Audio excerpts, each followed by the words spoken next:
And we'll do the Pledge of Allegiance. I Pledge allegiance to the flag of the United States of America and to the republic for which it stands, one nation, under God, indivisible, with liberty and justice for all. I'm going to read the land acknowledgement. The Pima County Public Library acknowledges the sovereignty of Native nations and acknowledges the 22 federally recognized indigenous tribes of the state of Arizona and those who inhabit Pima County. We honor the vast and often unrecognized contributions and sacrifices of indigenous people and are conscious of the ongoing experience of inequality and political invisibility. In partnership with Native nations, PCPL advocates for full access to its educational, informational, and recreational resources. Okay. And I think what we should do now is do introductions because we have a number of new board members. So I'll just start. I'm Mary Ann O'Neill, and I'm currently chair of the board. And then we have. I'm Catherine Thompson. I'm representing Rep. Scott's district, just been appointed. And I'm John Halliday. I'm on the same district, district number 1. And I don't usually wear a t-shirt to these meetings, but tonight there's a women's basketball game, so. Shook hands. Good afternoon. I'm David Patrick Andrews, and the Executive Director of Education at the North Nation. Right for Market. Welcome to this honor, and I'm glad to be here with you. My name is Patrick Andrews, and I'm Sharon's predecessor. I'm your predecessor. Oh, she's my so I'm District here. three, I'm in District 3 now, so thank you. Awesome. Anthony Batchelder, Deputy Director of Finance and Facilities here at the library. Hi, Laura Lopez. I am the Director's Assistant and your Secretary. I'm Denise Jolene. I'm the Deputy Director of Public Services and Customer Experience. Hello, everyone. Marisa Porta. I'm Deputy Director of Community Engagement. That's Mayor, County Librarian, I've been 2 months. Ana Sanchez, I'm representative for District 5. And so My name is Miranda Chilias, and I'm a children's policy librarian with the Pima County Public Library and the Quincy Douglas Library. I'm Karina Pacheco, and I'm the ELT supervisor at Quincy Douglas. I'm Lois Miller. I'm the manager at Quincy Douglas Library. I am Paula Mays. I'm library service manager for public safety. I'm Kate Denise Lane. I'm a library services manager at the head of our collections and technical services department, as well as our library technology. Holly Schaefer, community relations manager. Devin Robles, application systems technician for library technology. And online we have Francis Benavides.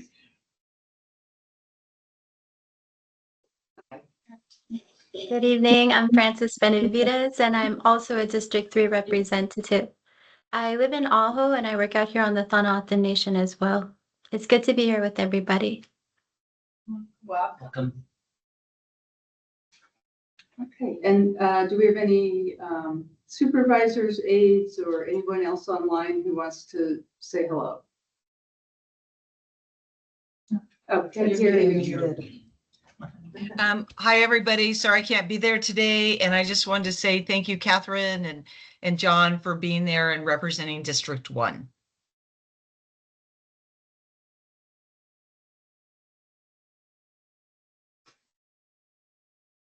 Okay, welcome everybody. And we have call to the audience now. Is there anybody who wants to address the board?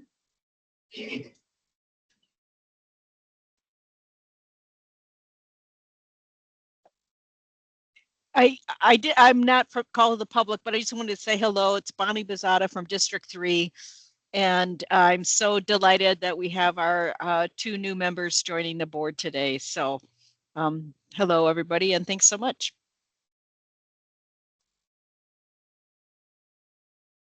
All right. Do we have a motion to approve the minutes of October 2nd? I move that we approve the minutes as distributed. Second. All those in favor? Aye. Any opposed? Motion passes. And any of the board members, would you like to say something about current events, or have you visited any branches lately? I had a nice time at the Wilmot 40th, or 60th. I was here for a little bit of the program, and it was very nice, very charming. And I went to a Library Foundation event that was to meet Tess, and it was very well attended also. And I got an email from Barney. She said the community sales are this Friday through Monday. Yeah.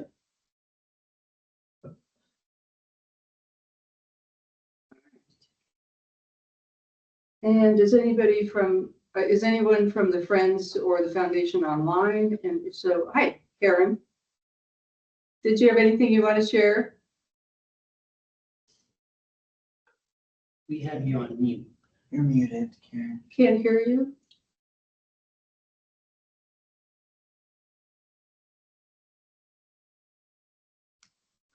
Okay, how's that? There you go.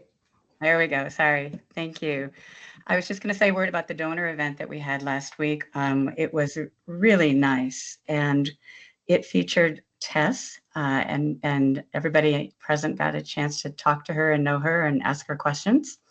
But we also had people representing the funds that we give to the library that go out into the community. So one of the librarians, Sarah Evans, who received one of the scholarships for the iSchool as she's working on her MLS, was there to talk about what she's been doing. Really, really interesting stuff. And then we had a couple of people who came from Literacy Connects, because they came to talk about the hotspots that we make available. And the library has a partnership, I guess it is, with the Literacy Connects, and students who are learning how to speak English or working toward their GED or something like that, that don't have internet in their homes, can check out the hotspots purchased by the library, funded by the library, but available through Literacy Connects, which makes things a whole lot easier for them. Those are the mobile hotspots. This year, going forward, we are going to continue funding the Career Online High School and the mobile hotspots, but we're also going to start funding the Juvenile Detention Center library program, and we're really excited about being able to work in that particular arena. That's a new one for us this year, but I think it's going to be really, really good for the community. We had a really, really interesting day on Monday. We spent most of the day, the Friends of the Library and the Pima Library Foundation were together from 11 a.m. until almost 5 p.m. Tess was there to welcome everybody and say hello, but we were facilitated by a really, really good person who created conversations and created spaces for the two different groups to talk to each other about what our histories are, what we've done individually, what we have contributed to the community, what we value about ourselves and about each other. And then we had this wide open, far-ranging conversation in a fishbowl format, if you've ever done that kind of exercise, that had to do with what could the future hold for our two groups? How can we work better together in the future so that we are doing the very best we can do on behalf of the library, because we are both dedicated to doing the best we can for the library and the community. Really, really interesting time. The facilitator was really good. It was funded by the Tucson Foundations, which it comes from the Los family. So we were very lucky in that regard too. It's not costing either organization or the libraries. We got a grant to do this. And I think that's all I have to say. It's a good month. Thank you. That was a very nice event that you guys threw. Thank you. All right. I think we're on to new business, and Lois, you're going to start with that. All right.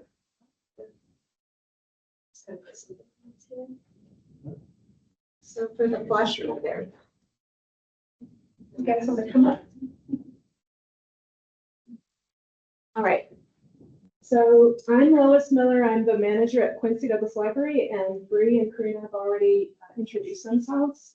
So we're really excited to tell you about Quincy.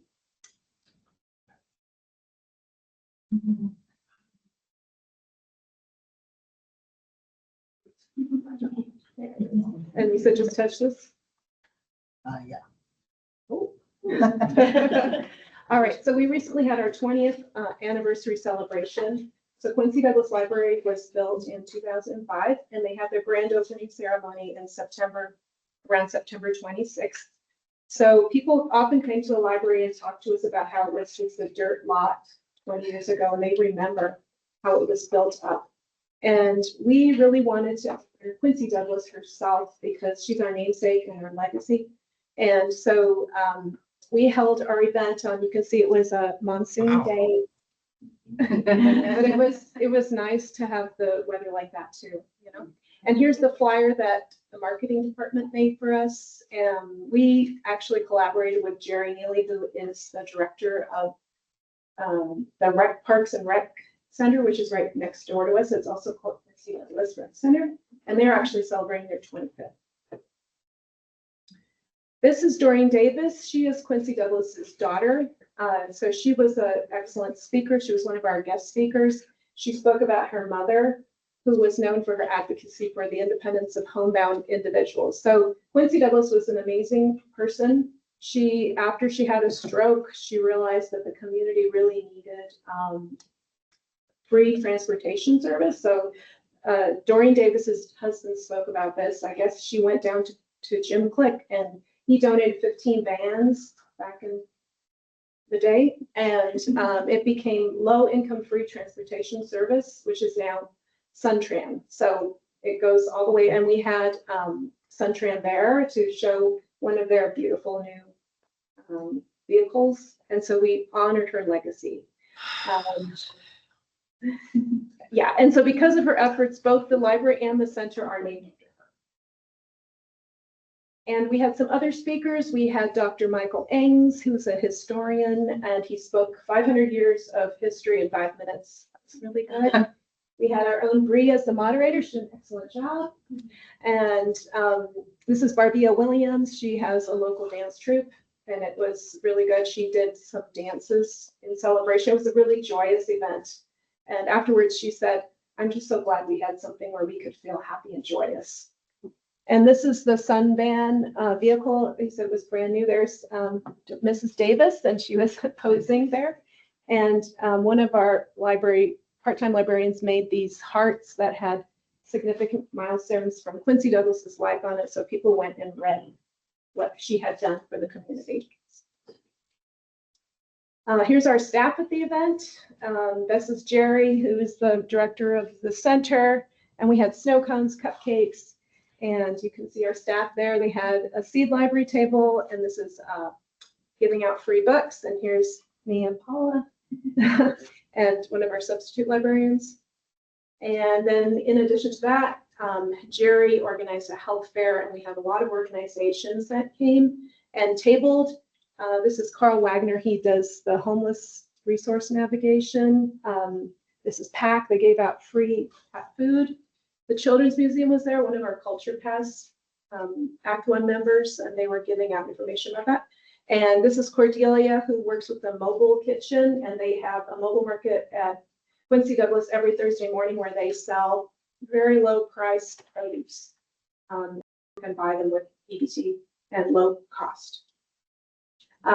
Lastly, inside the library, we had passive programming, and one of our librarians, also Marisa Guthrie, who's very artistic, she made this 20 Reasons to Love Quincy Douglas Library. And she also put the same hearts with the milestones of Quincy Douglas's life. And the public were invited to write what they loved about our library here. And so they wrote a lot of things that they loved about the staff and the programming. One person said, "Open on Saturday." And now I'll pass it on to my colleague, Bree Chillis. Hello, everybody. All right. So again, my name is Brianna Chilius. My friends and colleagues call me Brie, like the baking cheese. So I'm a children's services librarian at the Quincy Douglas Library. And so I recently piloted a prenatally focused program called Happy Baby Valley Prenatal Storytime. So this was a piloted program that was in the works that I did about, I want to say, coming up to about a year. It really garnered the support from admin and just really trying to get an understanding of the needs, of the unique needs of the new parent, the growing new parent community. And so I have a lot of pictures because I'm really so intimate with like this work that I've been doing over the past year now. I just felt that pictures could speak for themselves of what we've been doing and what we've been capturing for the families in the Quincy Douglas service area. So this really took a really highly collaborative partnership, really collaborative effort, because I always like to think that we can't do anything without that collaborative spirit. And so this took a life of its own. And I'm hoping that the pictures can speak for themselves. So this couldn't have happened, and this wouldn't have been so successful without the many partners that you see here.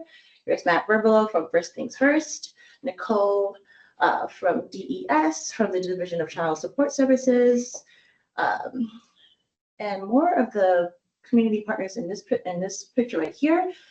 If you were to ask me which is like my favorite picture, it's this picture up in the left, top right-hand corner, because there's an adage that we kind of take for granted and it doesn't really hit home until it's like we're kind of in it, sort of like what our families are experiencing right now, and it's to take a village, the African adage. And this kind of symbolizes of what the adage kind of is about. There's the Arizona Diaper Bank at Dati, Audrey from the Casa de los Niños' Nurse Family Partnership, Soraya from WIC, and Lawrence, the Pima County Health Department's Community Resource Navigator. So this, again, took a really highly collaborative effort to ensure that the expected parents were exposed to the resources that are present in the community. Because oftentimes there are families that are kind of dealing with pregnancy. I had a couple of admin contacts that actually sat in on the Arizona Library conference that I presented this on. A few of them know about my personal story. I'm not going to share that here. If you want to know more about why it's such a drive for me to do it, I'm more than happy to share about that. But it's basically to let expectant families know that you don't have to be alone. You're not alone in this effort. And we are here to support the needs of whatever it is. I am hoping that this could be a premier program where it's just centrally focused, the expectant parent, and I have to, there were a lot of nuances that was really present and that was brought up, including the inequities that I'm hoping that could be addressed in next year's piloting session. But one of them is just being mindful of our LGBTQIA+ community. So of course, I always want to stress with our community partners that's really deeply entrenched and involved in this work of like the lingo that we use, because we want to be very inclusive of our gender non-conforming, non-binary individuals who are becoming parents themselves, and also the inequities that were exposed, such as transportation inequity. There's resource inequity that's not just impacting school communities, right? And then there's the language inequity. So I'm hoping that we can present this program in another language other than in English to our Spanish-speaking communities. And so I'm in really collaborative work efforts, such as the community partners that presented here. They're making the work known and actually disseminating the information about the program to the clientele that they serve. So at WIG, with the MESH, or the maternal childhood education sustaining home visiting services program, the nurses that actually work with the clientele that are expecting a child. And this is not just for new parents as well, it's just for families that are continuing to grow their families. It's just to gain the exposure of what's available. The logistics of the program kind of models a school readiness program called Ready Set School. So the framework of that, I took that and applied it to what would make more sense for Happy Baby Belly. It's a 4-week program. Parents come to the library once a week, and we do a story time program. So it's just a family story time that's intentional because, of course, we want to involve the siblings and the family members involved And we practiced out of the 5 early literacy practices, we harp on talking to the bump, singing to the bump, and reading to the bump. And so that's a way to model those practices, the pre-literacy practices, right, to the baby while in utero, and there's science that backs up. One science fact that I love to share, and I've done the work for y'all, so no need to read the literature because I did the work already, is that reading or just engaging to the bump actually helps the baby's brain and has the ability to discriminate mom's voice amongst everybody else's in the room. And that's because the neuroscience is at work. We did an activity in the library conference session where everybody was acting as like dendrites, and everybody was kind of like throwing balls around, stress balls around, kind of acting as like neurons because of those synaptic connections that are being made in a baby's brain. Much more of that activity is happening in the baby's growing brain while in utero. They get a return on investment because the work that was done, you actually, you're introducing voice patterns and rhythmic patterns to the baby while in utero. That will in turn will look like if the baby is crying or fussing when the baby is born, they're able to recognize and pick up the familiarity of the parent's voice because that work was done before the little one was born. This is another storytime program, but the central focus, the audience, the target audience are expecting families. So it's already something that we're already doing. It's just adding those early caregiver tips, but added with science, digestible science of where they can actually take that information with them and apply it to the families. All while the baby is in utero. We ended a session, our fall session back in September, with a baby shower. Attendance is not required. However, I got the idea from my friends from Make Way for Books that was involved in the program where if the parents come on a consistent basis, they are able to do like a participate in a nice prize raffle where they get to take home baby items. Topping the cherry on top of all of this is that the community partners donated.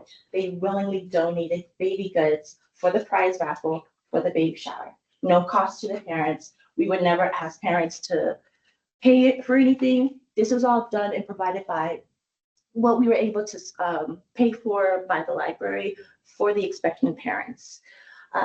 And so they were able to have their questions answered.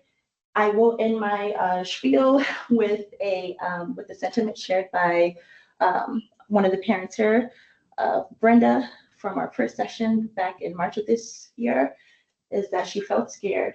And I understand that feeling, but the difference is she had carried her pregnancy full term because she had noted with me that she was scared. She didn't know what to do. But after attending the sessions weekly on a consistent basis, not only did she take home some lovely goodies, but then also she was a lot more knowledgeable. She was more confident in what resources and who to contact in the event that they had questions. They were able to tap into those resources and know that anything amiss or anything that they needed more clarity or more information on, we had that information provided for them. Not just books, right? But resources, actual life-saving essential resources that they can take advantage of at the library. So I'm hoping that this will be a premier program before baby story time, that this could be a central focus for expectant families, for the new growing parent community here throughout Pima County. So I'm going to pass my presentation along to my colleague, Ms. Diana Pacheco. Oh, I'm gonna be touching this whole thing just to find it.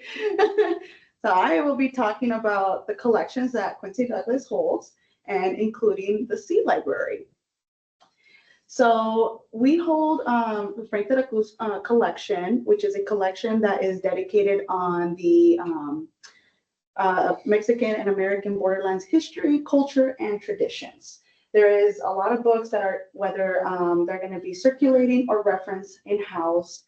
It is a really great collection, especially for the U of A students or college students that are doing a project dedicated on the topic of the scope here. We're hoping that in the future, we can get a committee to get this collection to start growing and maybe even possibly get it to be in other libraries and have more of this collection to be recognized, because I don't think we give it enough recognition, but I would like it for it to grow more. And so Right now, at the moment, we are in speaking topics and figuring out how to get it to grow, how to get a committee to help us out in growing the collection. That's including like maybe even creating brochures, updating bookmarks as well, and trying to spread that information about this great collection here. It started around 2018 by one of our librarians, and it's been a collection that we're trying to continue to grow. And so yeah, so we're hoping that maybe in the future you guys will see it in other libraries, and then you guys will be able to also read and dive in a little bit more about the history of Mexican Americans. So now the next one that I have is the Buffalo Soldiers. So this is also a special collection. It is a non-circulating collection that we do share also with the Quincy Center. We have these books that have been donated from us with Dr. John Langler, I believe. Hopefully I'm not pronouncing his last name incorrectly, but he has been the one that donated all of these books that are related, and also has the topics of the Buffalo Soldiers. And some of these have also been published by him as well. There is also information and records of newspaper clippings, paintings, military records, and sculptures displayed that are also dedicated on the Buffalo Soldiers too. This is a collection to not only to have the history about the Buffalo Soldiers, but to also let the community know what this, what the Buffalo Soldiers' goal and impact has done for the South community. And so this is the website that's right here at the bottom if you guys want to learn more or just dive in a little bit more within the information. As well, the center holds on a, I want to say it's like a monumental stand that they have, and it's made out of marble. That marble also reflects here in the south side on Tucson. And so it has more information regarding about the Buffalo Soldier, and those monuments also follow into the park as well. And it gives more information about the history of the soldiers.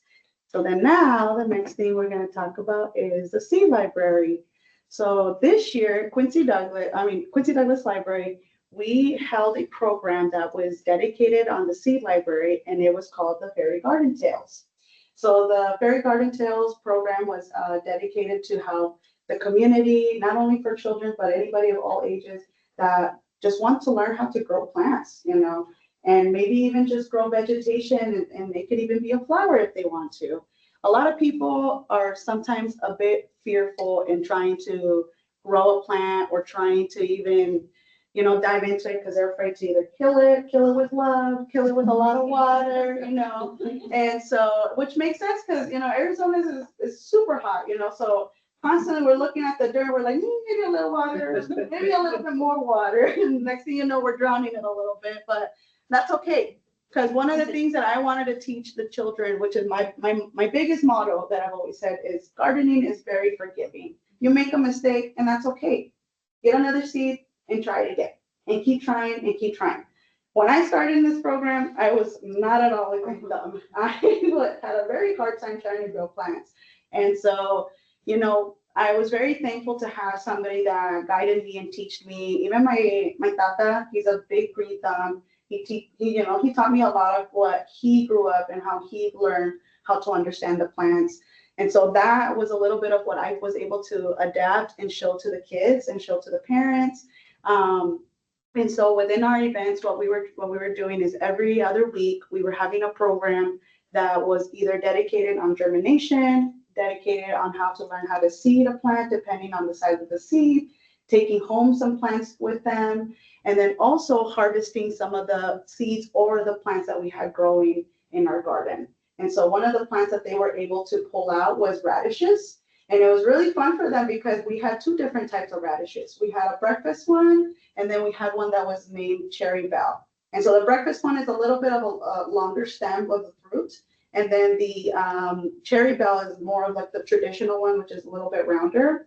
And so we were able to get the kids to pull those out, and they were able to try it, taste it, let me know how it was. And it was really funny because some of the kids were like, oh, this is sweet. Oh, this is a little bit spicy. And why doesn't it taste like anything? What is this? Or like, oh, my mom eats this in menudo. And so it was really fun to, get them to be very engaged, and to even see the plants grow. And it's like, we wanted them to have that like sensory touch to feel comfortable, that sometimes gardening is going to get a little bit icky, a little weird. And so you're going to get dirty from the soil.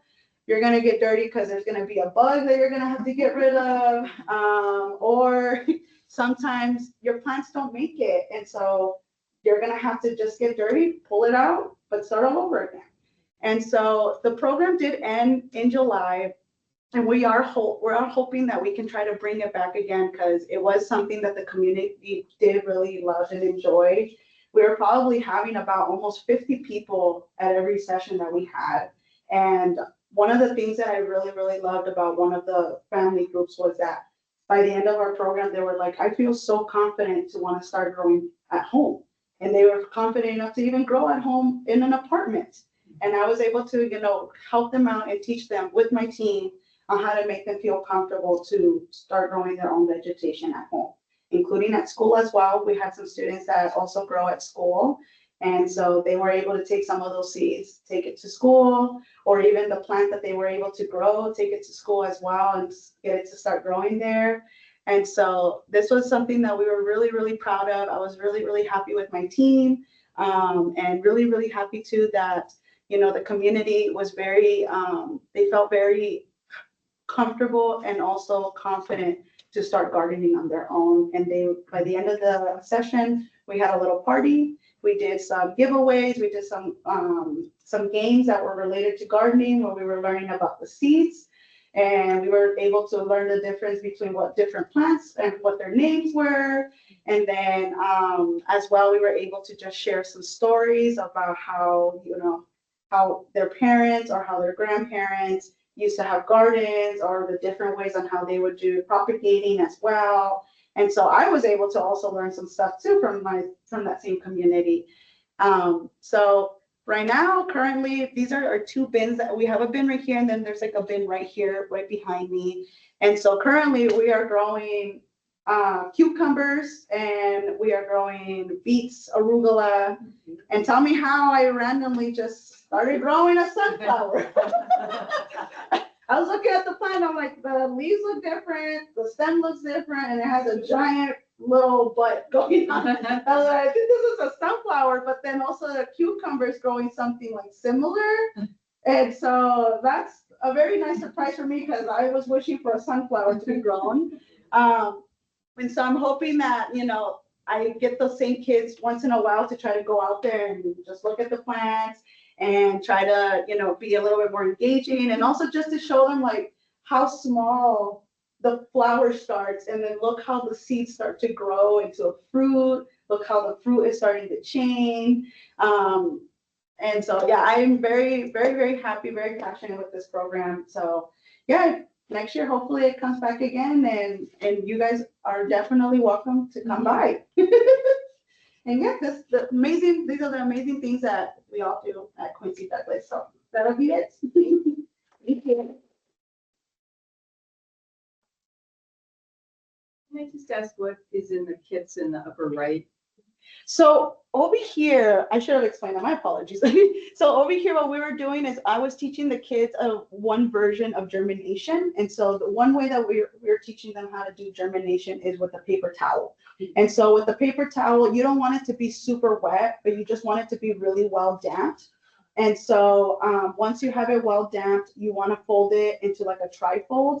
And then once it's kind of like at a long way, the center part is where you're going to put the seeds. And you want the seeds to kind of have a little bit of spacing, because as it germinates, it'll start growing little roots, and then it'll also start growing its plant version. And so once that starts to happen, I was explaining to them that we want to wait for them to be at a certain size, and then from there we would transfer them into a pot, and then they should start growing from there. And so this is Grandma, and these are all siblings. So we were all learning together on how to do it. And so this is the story that I was basically telling you guys about, that the little girl right here, after we were doing it together, she's like, wow, she's like, I feel so confident to do this at home. So I was so excited for them. And then Grandma was like, yeah, we have tomatoes. We can try to get the seeds out of the tomatoes. And so, which I thought was so amazing because we have a tomato bookmark that teaches you how to get the seeds out of the plant. And so I had given them one of those bookmarks so they can try that at home as well. So that was pretty fun for them. And then the same day, we also had basically we were teaching them also how to move plants that have already been growing in a pot into another pot.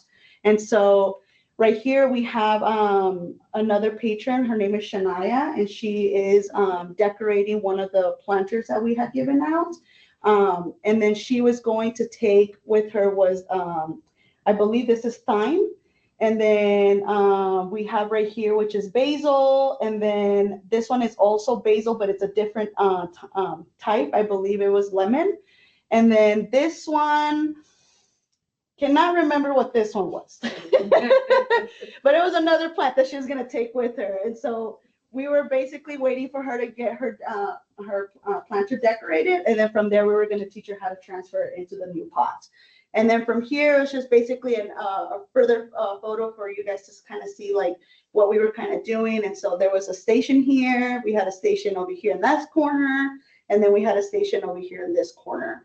I was in charge of teaching them germination. My other two colleagues were going back and forth from teaching them how to transplant to also teaching them how to plant a seed in the soil properly, from being like really, really minuscule, tiny, to being like a really big seed, like a gourd or a nasturtium.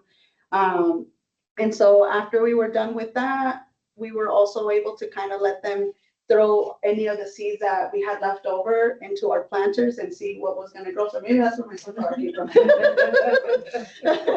And then other than that, yeah, that's what we were doing. This was a really, really cool day that we were having. I was really happy to see how engaging, especially the kids. You know, sometimes I feel like I have a hard time to try to understand the kids, but they were very, very excited.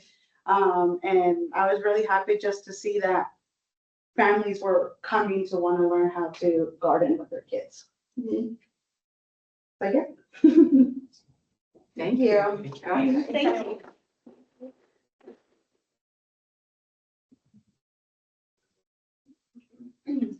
you. And now Kate will tell us about what happened to Baker and Taylor.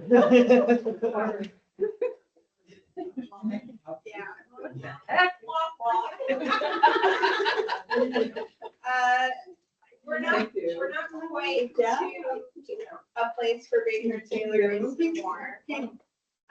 But we're getting close to that. They're down now to skeleton crews. They are pushing out the last little bit of materials that they have. They're going out of business, and it is, it's sad on a lot of levels. There are people who have worked for them for decades that have lost their positions. They've been in business about 200 years. They're one of the oldest suppliers, and they really serve the majority of public libraries in the country with what we call shelf-ready materials. That means that the items are purchased by our selectors. They are then cataloged, stickered, drop shipped to libraries, and all the library staff have to do is open up that box, check it in, put it on a cart, and it's ready to go. And so while there are places to certainly buy books, there's not really places to buy shelf-ready materials for libraries. They were serving at a minimum like 75% of the public libraries in the United States. So as you can imagine, other vendors who do sell books have seen a tsunami of people coming at them looking for contracts. We are very lucky in that we did not have only Baker & Taylor as a vendor. While they were our primary, we did have other existing contracts. So in that sense, we've been very lucky because some systems have heard known to customers. Sorry, I can't help you. So we are not in that position, but we are in the position of having to basically reallocate our contract dollars into contracts that are viable for us now where we can purchase materials. We are also in a phase where we are basically retooling our current technical services functions in order to accommodate in-house processing. The vendor we are likely to be working with is Ingram. When I spoke to they were saying, you know, they're a very large company. They sell to Amazon. They sell books to Amazon. And I was just like, what? Amazon has to buy books from somebody? Yeah. So they are in the process of standing up their operations to do the shelf-ready portion of the processing. So,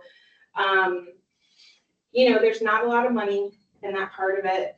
Those of us who work in libraries know there's not a lot of money in much of the vending that happens.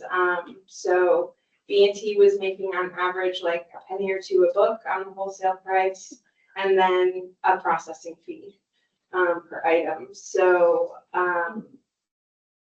it's kind of like grocery store margins is how I've been explaining it to people. It's really a pretty narrow path to walk to stay viable. So we're kind of trying to stay flexible and consider that, you know, while Ingram is considering starting these processes, they may find them not to be lucrative enough.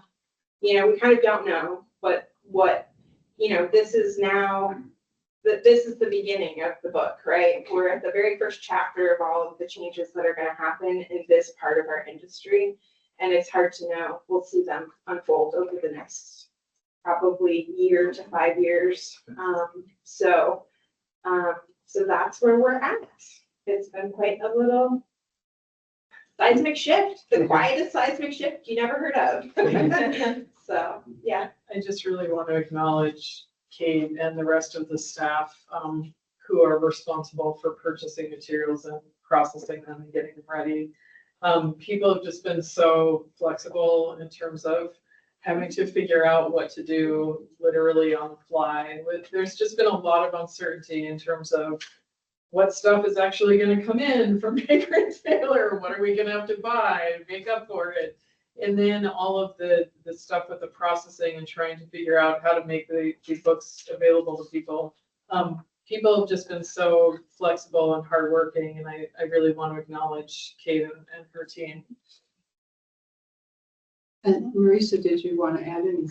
I second that. I think Kate and her team have been amazing. I also wanted to acknowledge Renee and the marketing team too. We've had to really pivot and send out information to our customers to make them aware of that there might be some delays in the materials that they wanted to get. So they were really great about that. And also Anthony and his team as well. They've been working really closely with our procurement department to make sure that our, are able to pivot to those other vendors and get the materials. So it's been a team effort. I think everyone, the last couple of weeks have been crazy. But I think it just shows how amazing our staff is, being able to be flexible and make sure that we're getting the materials that our community wants and doing the best that we can to fill those gaps. So yeah. We have felt very supported by library administration. It's been very responsive and we really appreciate it.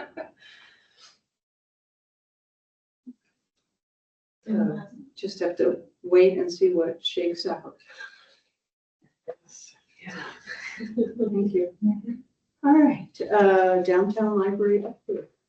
Thank you. I don't have a very lengthy update from last month, but I just want to recap that the team that was part of the RFP process for selecting our architect designer for the new downtown location, they've made the selection. We can't formally announce that until the contract goes to the Board of Supervisors for approval. I think that they're in negotiations, so we're hoping that that happens fairly soon, because then at that point we'll be able to work with the vendor to actually create a project plan and timeline, which I think people are really eager to hear and learn more about. So I know that whichever vendor we selected, there will definitely be a significant community engagement process or component to the process. And, you know, we'll be learning more about that, and you'll also have opportunities to provide feedback on that as well. So we're looking forward to being able to say more about that soon. Any questions? What about the review draft of the reserve policy? Thank you. You know, it's unfortunate because I feel like we just saw this very colorful and exciting presentation from Quincy. So now I'm here to bring you back to the policy discussion. But if it's okay, President O'Neill, I want to acknowledge that we have three new board members. And so I just want to provide a little bit more context about this topic, because I think it'll be helpful to the people who are really new to the board, if that's okay. Just making sure everybody's on board with that. So Did they get the packet, or are they just cold on this? they did receive. I got Yeah. this. Okay. Yeah. Thank you. Just more, a little bit more technologically advanced than me. I'm gonna have to put on my glasses in just a second here, but so what we're looking at tonight is an example of the kind of thing the Library Advisory Board routinely does, which is review policies that library staff or other county administration staff prepare that we're going to be taking to the Board of Supervisors. But we bring the policies to you, and generally we would be bringing library specific policies to you just for your input and your feedback. And sometimes we need to do more than one iteration of that. So last month, we brought a draft of the same policy to this team to review. We listened to everybody's feedback. And tonight we incorporated edits that we hope will address the feedback that we heard last month. But kind of before we get into that, I want to set the stage a little bit, because this is part of a conversation that's taking place within the county. It's fairly complicated. And it relates to the funding of two different entities. So it relates to library district funding, which is funded through a secondary tax. And it also relates to this program that's called PIMA Early Education Program, which is a scholarship program that basically funds access to early childhood education in different areas of Pima County. And this is the first year and we call it PEEPS. So we call the Pima Early Education Program PEEPS for short. So I'm just going to say PEEPS from now on in the meeting. So basically, this was the first year that funding for this PEEPS program and also the whole library district was taken out of the same fund, was taken out of the same secondary tax fund. Prior to that, the PEEPS program had been funded by ARPA funds, American Rescue Plan Act. Thank you for your note, Anthony. So PEEPS had been funded through ARPA funds, and that meant that there wasn't really a relationship to the library funding. But this year that changed, and the funding for PEEPS, $10 million was voted on by the Board of Supervisors to be used for the PEEPS program. That again came out of the same tax fund that funds the library district. And then a couple of months ago, the Board of Supervisors voted to increase that amount by $600,000. And there's been discussion about increasing that also into the future, in future years, potentially. And I just want to be clear that that same amount of funding has not come back into the tax district. So about $3 million has been collected to offset that, but that's obviously not the same as the 10 million that went to PEEPS and then the library's entire budget. So I think that this is sort of becoming an issue now because there's a relationship between the budgets of the library district and the PEEPS program. And because there's a relationship now between these two entities, there were questions that came up about the library's reserves. So the library has traditionally set aside a certain amount. A lot of people refer to this as a rainy day fund, but the library has set aside a certain amount in order to ensure that we're able to sort of cover operational expenses, particularly staff salary and benefits for a certain period of time, you know, in the event that there was some kind of like a catastrophic natural disaster or like a significant and rapid economic downturn or something like that. So there's been a lot of discussion about that. And the reserve policy is very important because it defines basically the terms under which the library maintains its reserve. But I really want to be clear too, you know, before we kind of get into the nitty gritty of looking at the policy, that I think it's safe to say that everybody here very much supports early childhood education. It's, I think, very important for all of us, you know, honestly, that the library is funded at the level that it was intended to be funded, and that we have a healthy budget that also anticipates our future commitments as well as current commitments. And also, you know, that the early childhood education is funded. And I know that the people that manage that program have reported that that right now they're only funding at maybe 40% of the need for early childhood, and that it still is relatively underfunded. So I know that we all support these two things. I just think it's really important, and our goal is that one of these things is not funded to the expense of the other, because it's very important that the money that was projected to be used for the library is available, because we will be needing to expend that budget in order to continue down the track of ensuring that we're serving the community at the level that we have been serving the community prior to 2020. And at that point, a lot changed. And I'll save that story for my director's report, since I can see that things are getting a little bit quiet in here. So I'm hoping that makes sense. And with that context, I just want to take a look at the changes that I incorporated into this document.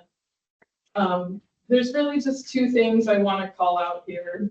I think the most important thing that I added under policy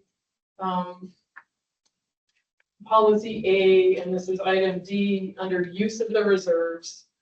We had a very robust conversation in the last meeting about the fact that we needed to kind of be clear about what was meant by unanticipated budgetary shortfalls. It was the language before basically just stated as such and didn't really qualify what did we mean by unanticipated budgetary shortfall. So I've added the language here, recommend adding the language specifically affecting the library district, that the reserves are to be used for unanticipated budgetary shortfalls affecting the library district. And the primary reason being is the library district is the only department that's actually drawing from this tax fund throughout the fiscal year. This is how we operate. I want to be really clear that that's not how the PEEPS program actually works. The PEEPS program receives a single payment, if I'm correct, in the beginning of the fiscal year that then gets allocated right away to the Community Workforce Development Department. And that is the department that has the staff that manage the PEEPS program. And they manage PEEPS through partnerships with other entities. So that includes school districts as well as other nonprofit organizations. And so once they receive that money out of the tax fund, unless the Board of Supervisors votes to allocate additional funding, there isn't other funding that it's actively coming out of that fund. Whereas the library, in contrast, if the library were to experience an unanticipated budget shortfall or, you know, some kind of natural disaster, et cetera, we're talking about hundreds of employees. We're talking about their salaries, their benefits packages. We're talking about being able to meet all of the needs around operating expenses month to month, which again is coming out of that tax fund throughout the year. So that's why we felt that it was appropriate to add this language to this section. And I also added language that further clarifies that reserves aren't meant to kind of create buffers in terms of structural, or I should say operational deficits, right?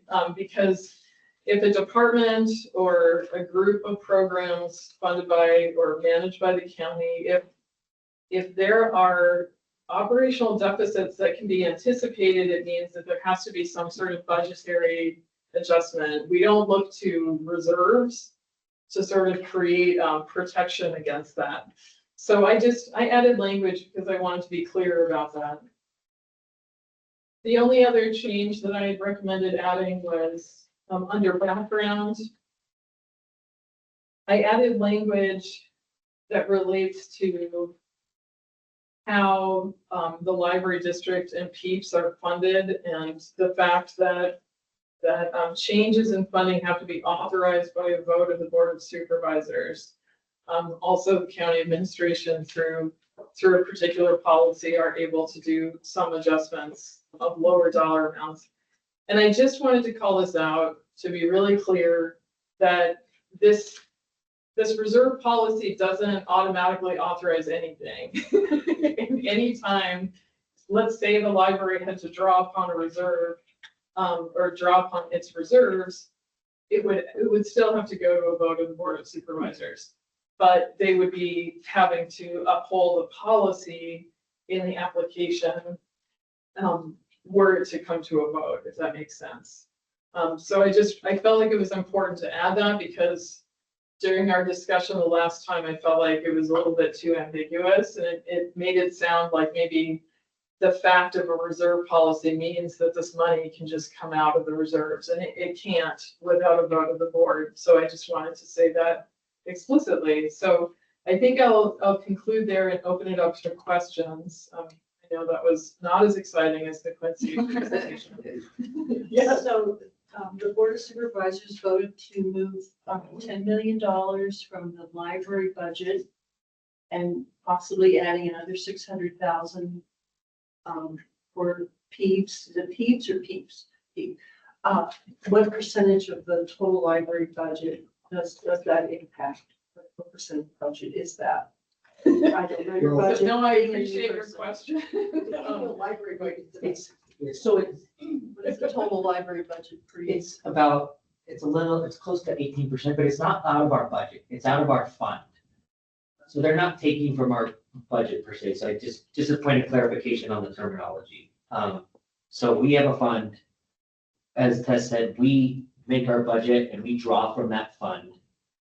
From that fund, there's a bunch of money in there. $10.6 million is allocated for PEEPs this year. I think that answers your question. What's your fiscal year? What's your fiscal year? What is our estimated Yeah, budget? No, this year? what is the, is it? July to June.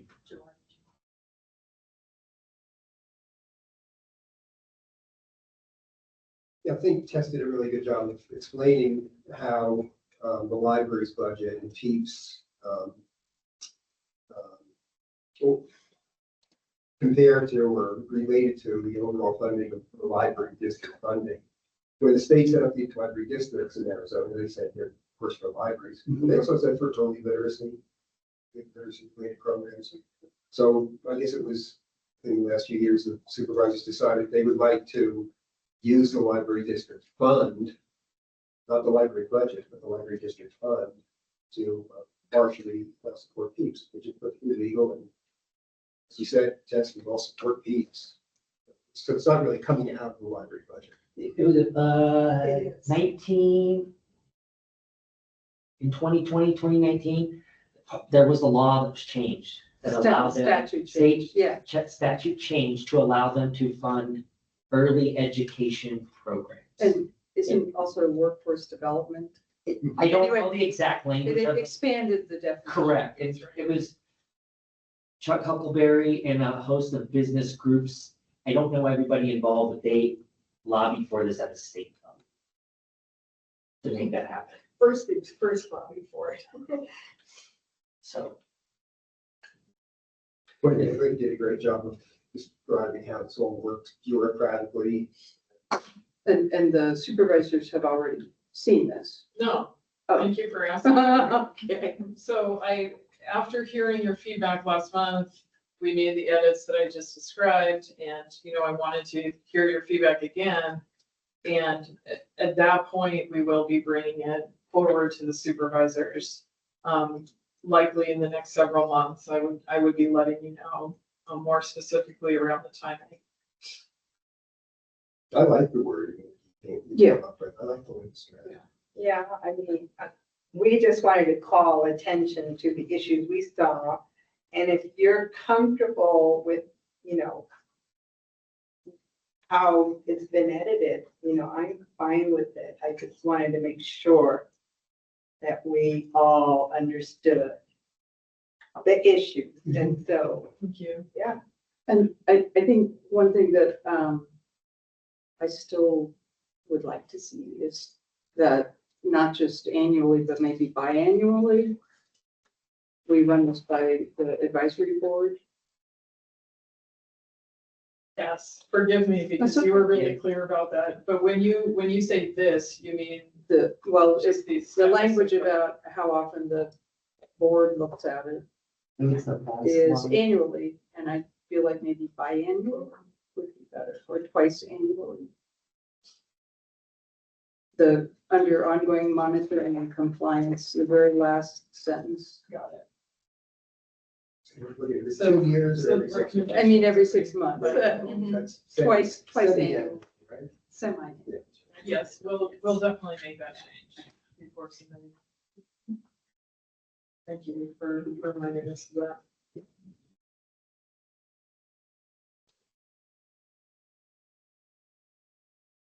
Any other? Okay. Thank you, everybody. Any other questions? Anybody online have a question about that? Okay. Next is survey results update. I just wanted to talk a little bit about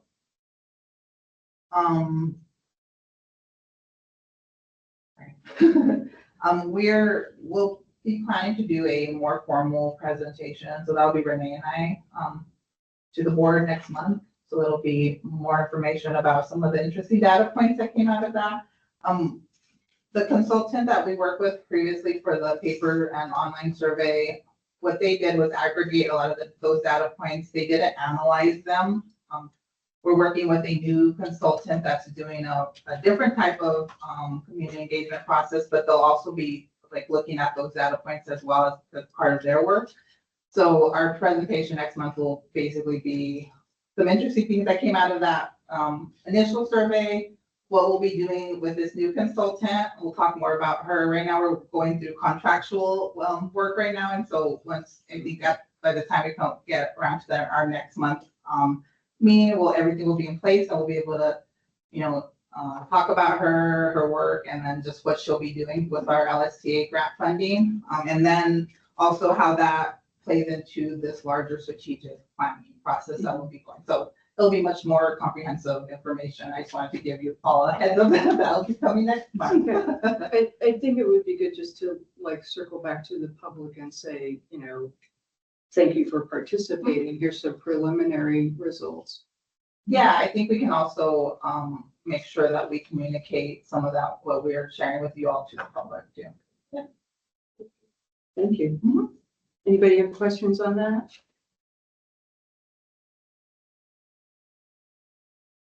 Okay, Holly, community relations. Hi, everyone.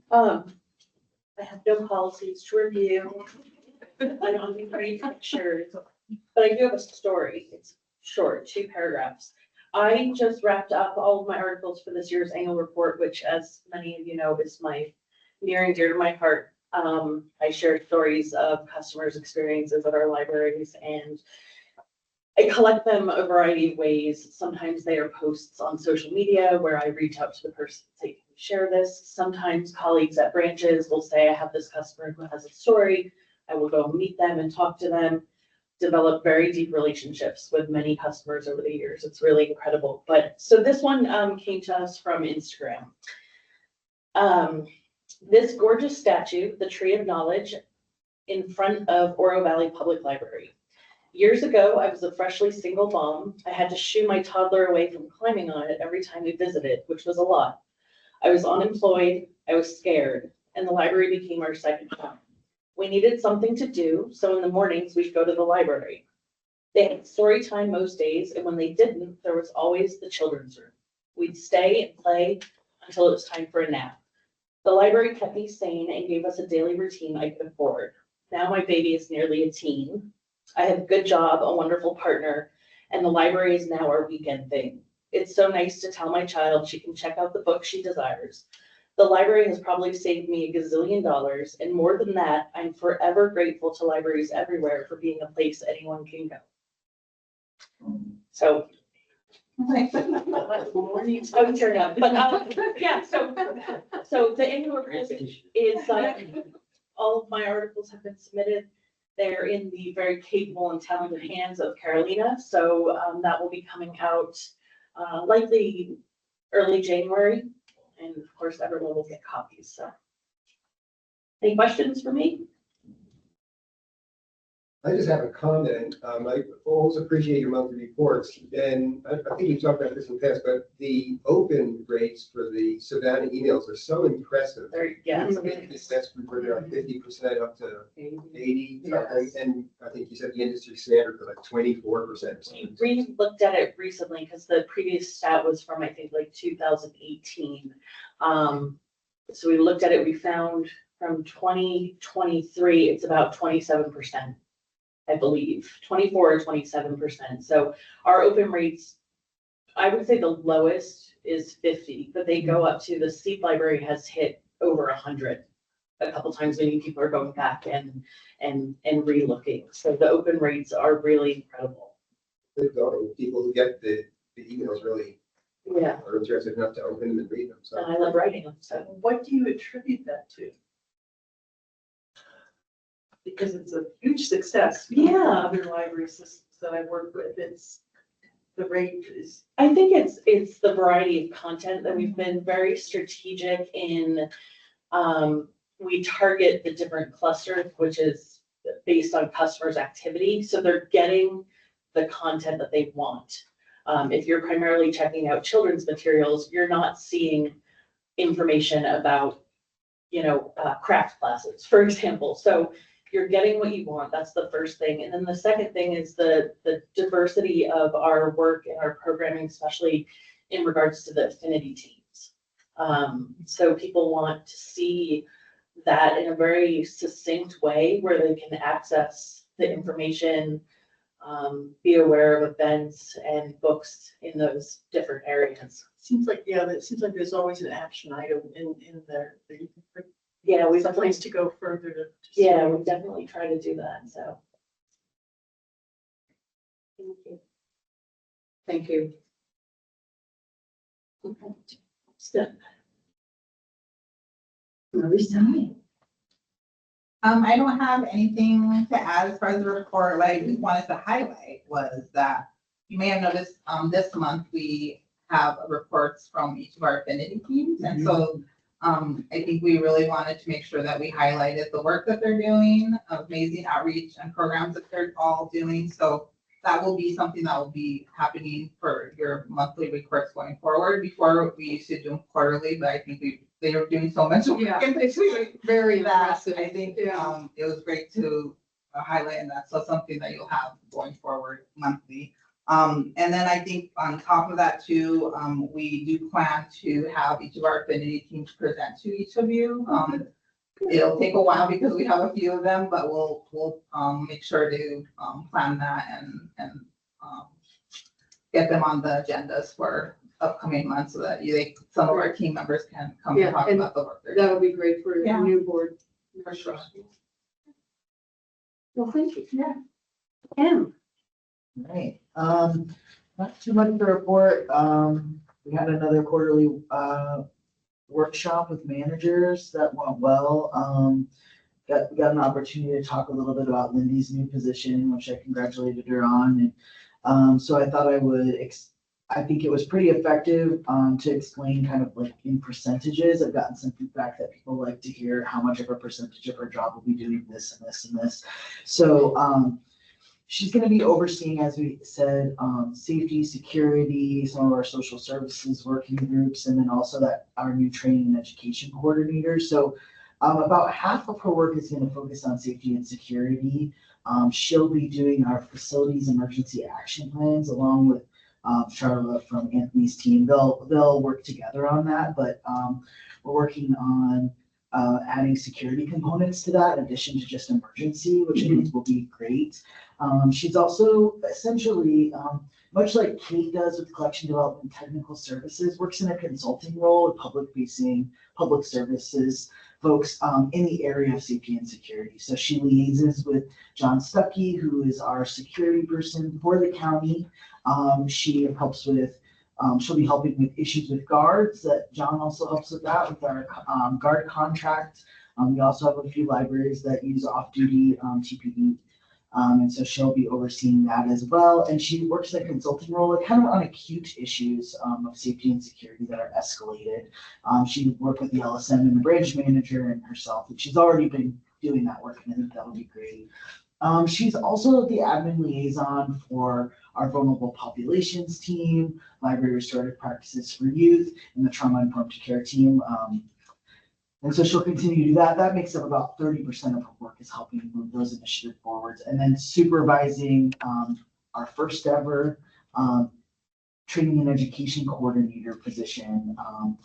So that is another 20% of her work makes up supervising that person. And that position, and I don't want to step too much on Anthony's hiring toes, so that's the only one I'll talk about as far as new hires, but the training and education coordinator position closes on Friday, I believe, and we're super, super excited about that. It's the first time that I know of in my 17 short years at CBL that we've had a position dedicated just to coordinating training and education and professional development. For some of us at this table who are PCPL alum, know that that's really, really important to dedicate a position to coordinate professional development. We have a really, really, really great in-house orientation program that spans several weeks called Service University, in which all of our new employees are required to attend, and we go through every corner of PCPL programs and services.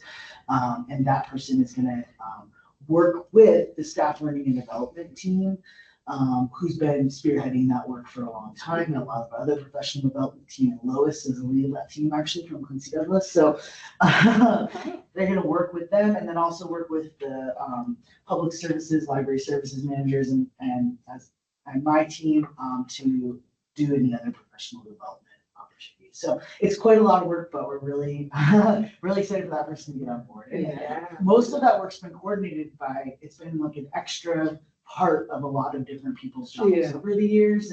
And that's only, as we grow, that's only, especially when we've faced in the last, hiring gains. So we have a lot of people to orient to our library system. So that's all I was going to talk about. Any questions? Anybody online have a question? Okay. Yeah, three quick things. Sure. That by report. One was somewhere in the report was mentioned that as a reminder, that 1% of all the capital projects goes to public art, which I forgot. So it's nice to be reminded of that. I think that Paulina. Right. Yeah, that's right. Yeah, that's a good program. And also a couple of the branch managers mentioned how pleased they were to have the additional staffing. Yeah. So congratulations to you all on that. Yeah. The only other thing I had though was you did mention the internships that the library offers to University of Arizona graduate students. And I was just wondering, how many interns do we get and how are they used? Well, the internship has to be done based off of a project. So that's a new component of the iSchools, new in the last, I'm gonna say new, but it's really 5 or 6 years.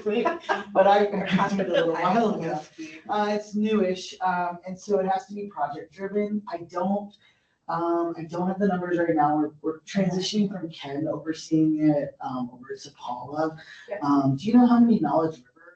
So right now, yeah, and Because that's a I separate actually program. just had a meeting with Berlin University of Arizona yesterday. So it's really great timing. Currently, we have 3 Knowledge River graduate assistants within the libraries, and we're adding an additional one starting in the spring. And today I was just speaking with Ken because we're still sort of like figuring out, handing it over to me, all the intern stuff. In terms of interns, I don't have the exact number, but I want to say like 4 to 5 right now because it is project based. We have at least one with the community engagement office who does the outreach projects and such. And so Ken has really done a really great job of sort of streamlining the processes. And so I'm learning these processes and some background technologies. He's done some like online survey forms, and then we're getting ready to actually open that up to the public. And I've actually been in contact with a couple of U of A students already. So I'm really working hard to get things open and prepared so we can get some more interest in for the spring. But yes, it is very much project based. And so that was a lot of our conversation that I had with Berlin yesterday. So what are the parameters in terms of projects? Because it does need to be project based, but also interns, unpaid interns also want to just have that library experience, right? What does it mean to like do reference? Or what does it mean to like answer phones and work at the front desk and just all the sort of different parts of working in a public library system. So we're sort of hashing out like, what else, if it's not project-based, what else can we do that meets the internship qualification? And there's actually 2 different internships through the U of A, not the GA ships. I know I'll probably give you way too much information that you wanted. But it's a capstone internship, which every student has to do to graduate. And then there's also a 3 credit internship that is just sort of part of their credits. And so we're working depending on which one that they're using or going to take, that's whether it's project based or we can just work on other things throughout the library. So that is in process. I can get you the exact numbers. I don't have that now, but I think it'll be more fully developed and really rocking and rolling by the spring. And just for people who maybe haven't heard, can you maybe say just a sentence or 2 about what Knowledge River is? Yes, so Knowledge River is I'm actually an alumni in cohort 5, Marisa's cohort 3.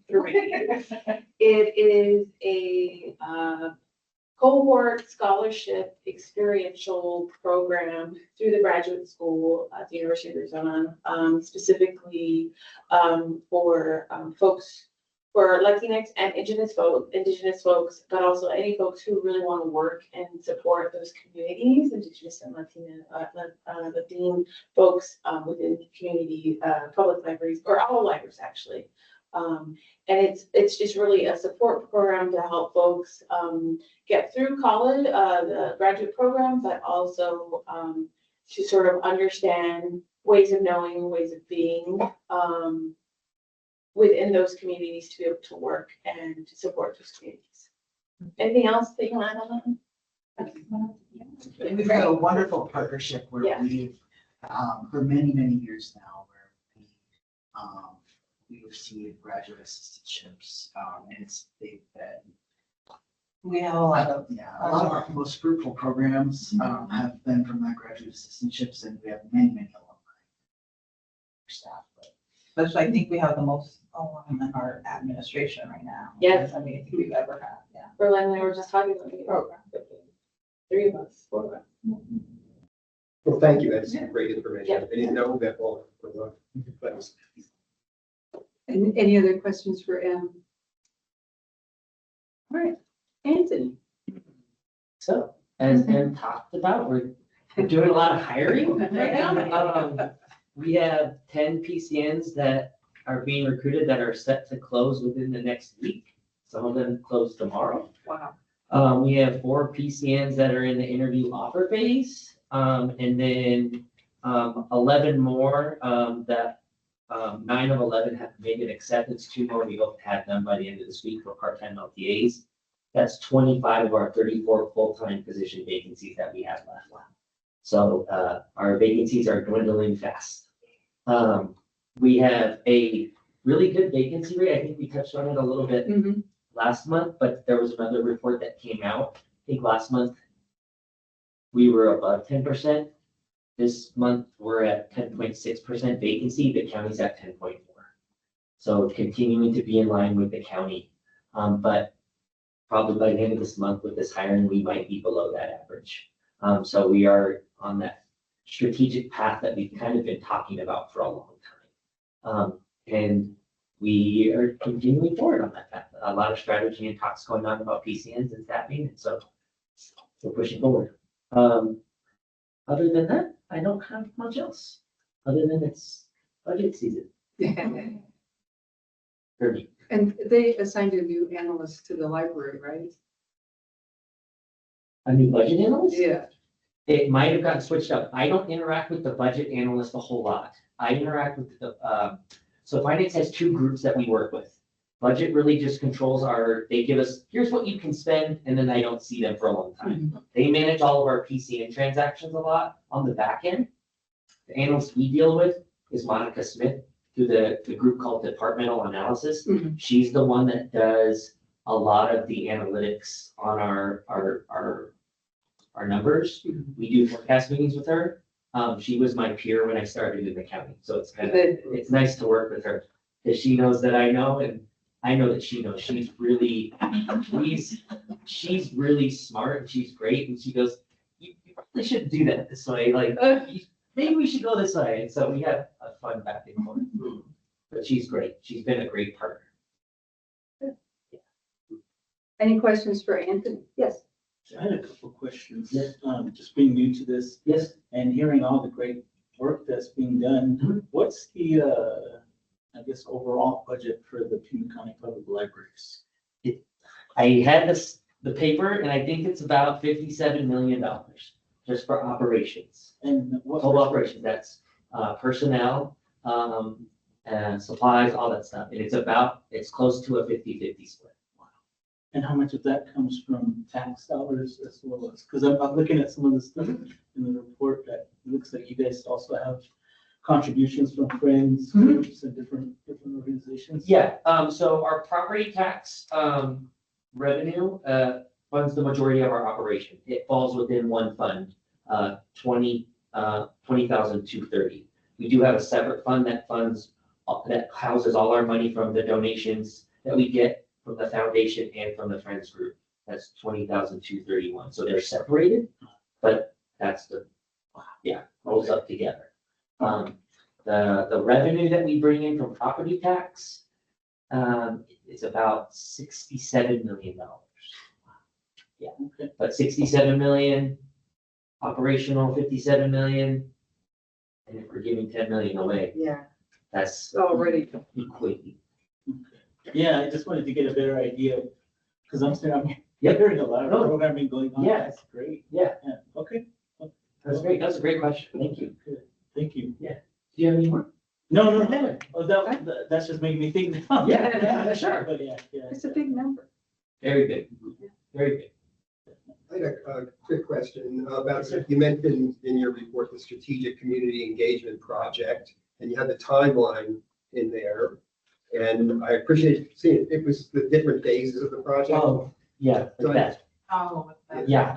Because Beth, so Beth, who does a lot of the grants work with us, and she's been working with Marisa and getting the community engagement project off the ground. So that's the work, that's what I'll be talking about. Right, I know the survey we talked about is related to this, and so I'm glad that's moving forward. That's wonderful. And I think you've told us this in the past. This is LSTA funded. That's federal funding, and the money's in the bank. We have the money. Yep, we do. We've already received the grant. It's actually set up. we have that money, right? We already have it, so. Nobody can take it back. No, correct. Yeah, no one can try to swipe it back or withhold it till their things happen. It's a great project. Anyway, it's good to see that the phase is set out as a calendar. Yeah, yeah, of course. Appreciate that. Anybody else questions for Anthony? All right, Tess. Thank you. I don't want to take up too much more time, but kind of related to what Anthony was just reporting. I think it was earlier this month, I sent out a link to the latest memo the library staff helped do the background research on, which was really telling the story of what happened to the library staffing level from the starting point right before the pandemic began in 2020, and then kind of where we've been up until now.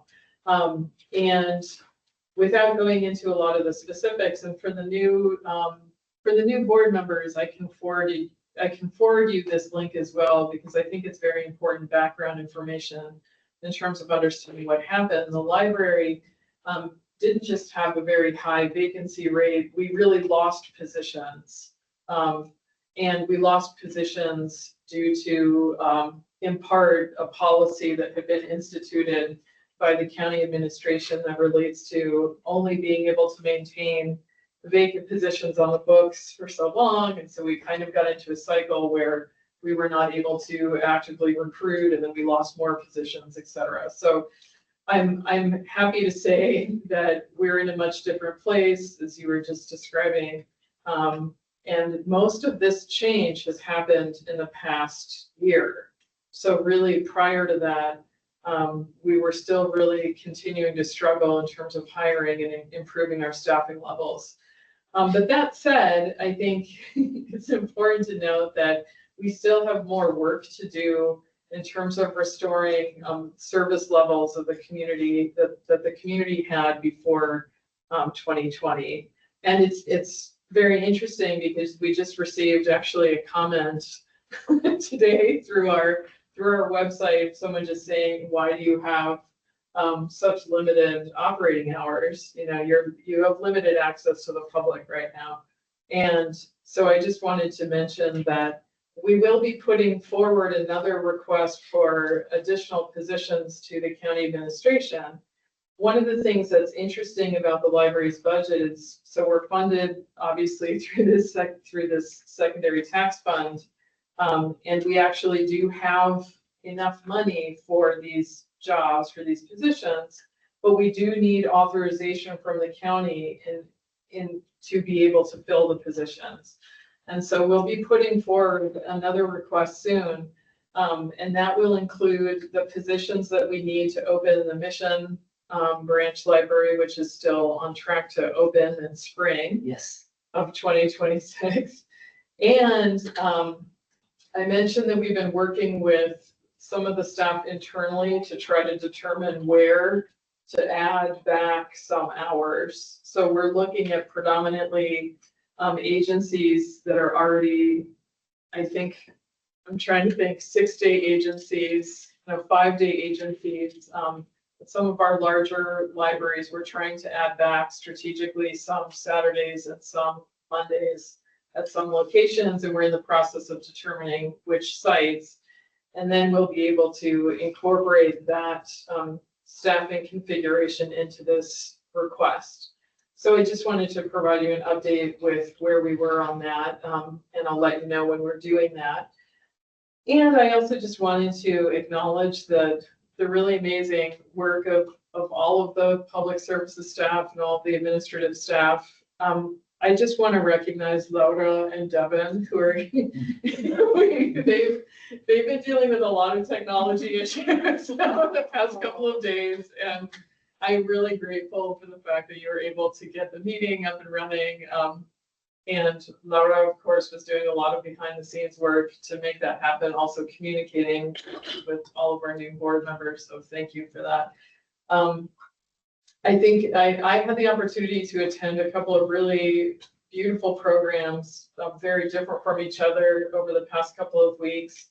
And they were both coordinated through our affinity team. So one of the programs was coordinated by our Pride team, which it sort of brings together LGBTQAI plus community concerns and ideas for programming and resources. And there was a really beautiful author event at Wilmot. That doesn't have an N, right? Sorry. Working on the names. All of these locations have these names. Long names. Long names. Not a good one, but I'm still working on it. And anyway, there is a poet who it's the Tucson Poet Laureate. Is that Greg T.G. Tolbert? And it was just like this beautiful community engagement where, you know, he was writing our own poetry and they were reading his poetry and like a lot of his work was available, for people to take with them. And it was just to see the line of people, waiting to talk with TC after the event was just beautiful. Like, I think that his words really resonated with people, and I think it was really moving for everybody who was there. And then I got to finally go to the Children's Peace Garden, which I heard about through this really excellent presentation that one of our children's librarians at Valencia branch, Tanya, provided along with Rebecca from Sunnyside, who really started the Peace Garden. And they were hosting an author, Cynthia Harmony, yes. And this program was it was coordinated through both Valencia and Nuestras Raíces. And so it was this really nice, beautiful day, Saturday morning. You know, you walked into the space. Has anyone been able to see the Peace Garden? I just want to encourage people, if you haven't had a chance to go there, it's a really special place. And it's hard to find. I couldn't find it at first, but then eventually I followed this pathway. And it's just this beautiful, safe space. It's enclosed, and so children are really able to kind of wander, and there's gardening, and so learning about plants, but there's also all of these wonderful activity stations set up, crafts, and then eventually a story time, a special Dia de los Muertos story time. And it was just I think lovely to see all these people of all ages gathered and engaging together just on a Saturday morning. And I think that was really what the founder of the garden, Rebecca, was looking to do, was create a safe space where people could have these experiences of growth, you know, however you want to define it, and also literally helping children learn about plants. And I hope to be able to come back and maybe just spend some time there because it's a really peaceful place too. So if you have an opportunity to go and see what it's like, I really recommend it. But it just, I feel like tonight we saw such a wide variety of all of the different types of experiences that our staff are providing for the community, and I got to see that as well. So I just wanted to share those with you. Are there any other questions with respect to all of that?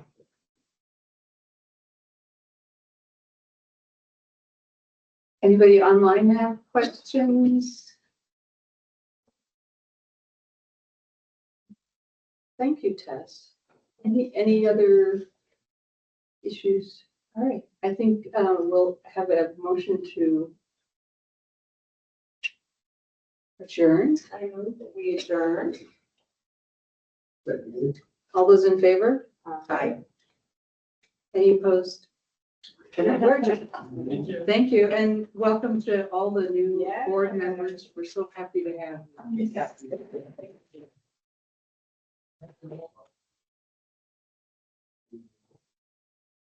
So, great.